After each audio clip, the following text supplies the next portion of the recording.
اردو زبان پتہ نہیں یہاں پر کیا حال ہے اردو زبان کا، لوگ جانتے ہیں یا نہیں جانتے، لیکن ہمارا اور ہمارے استاد کا ماننا یہ ہے کہ اردو زبان کے سب سے بڑے دشمن اگر کوئی ہے، حکومت بھی ہوگی اپنی جگہ، لیکن اس سے بڑے اگر کوئی دشمن ہے تو وہ خود اردو بولنے والے جو نہ پڑھنا لکھنا سیکھتے ہیں اردو۔ یہاں پر تو مجھے اندازہ نہیں ہوا 5 دنوں میں اردو کا کیا حال ہے، لیکن دوسری جگہ میں جاتا ہوں تو آدھی تقریر مجھے انگریزی میں کرنی پڑتی ہے، بائی لنگول چلنا پڑتا ہے۔ اردو ایک لفظ کہا، پھر اس کا ایک سینونیم انگریزی میں کہا، پھر اردو ایک لفظ، پھر انگریزی۔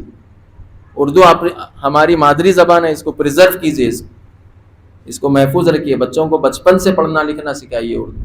آج میں یہاں پر شاید میں نے دیکھا کوئی بچہ نوحہ پڑھ رہا تھا لیکن لکھا ہوا انگریزی میں تھا، پڑھ اردو میں رہا تھا، لکھا ہوا انگریزی میں تھا۔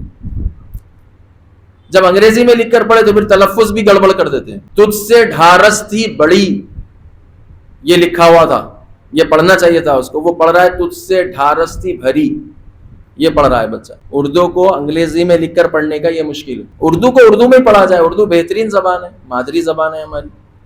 ہر زبان میں ایکسل کرے، جو زبان سیکھنا چاہتا ہے، انگریزی پڑھنا چاہتا ہے، ایکسل کرے اس میں، بہترین ایکسنٹ کی انگریزی سیکھ لے، ہندی بہترین سیکھے۔ اسلام نے منع نہیں کیا، جتنی زبانیں آتی ہیں اتنا اچھا ہے۔